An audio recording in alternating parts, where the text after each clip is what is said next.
Le début de la réconciliation entre la Picardie et la Haute-Normandie. Depuis plusieurs années, les deux régions étaient en froid. Depuis en fait l'élection de Charles Bord comme président de la Picardie, un président élu avec les voix du FN. Depuis les dernières élections, les deux régions sont à gauche et leurs présidents se sont rencontrés en terrain neutre sur la Brelle pour évoquer les dossiers communs. Jean-Paul Lussot, Myriam Libert. Un fleuve frontière, la Brelle, pour mettre un terme à une longue fâcherie. Le Haut-Normand Alain Leverne avait choisi de bouder Charles Bord, le prédécesseur de Claude Guévart, le président Picard, à cause des accords passés entre Charles Bord et le Front National. Entre socialistes, il est donc temps de travailler les dossiers communs, à commencer par les lycées Haut-Normands frontaliers, qui accueillent 700 jeunes Picards.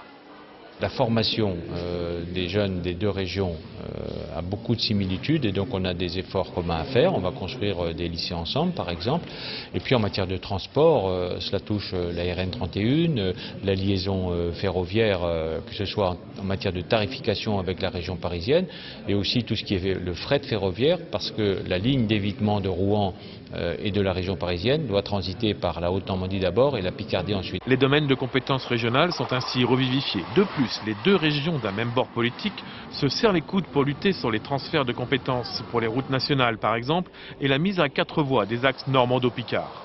Quand l'État parle de se désengager des routes nationales, nous avons un certain nombre de questions à lui poser et on aimerait bien que les mises en sécurité soient faites avant qu'il se désengage, puisque je rappelle que ceci va être de la charge des départements et que les départements vont recevoir pour s'occuper des nationales uniquement le fonctionnement et l'entretien.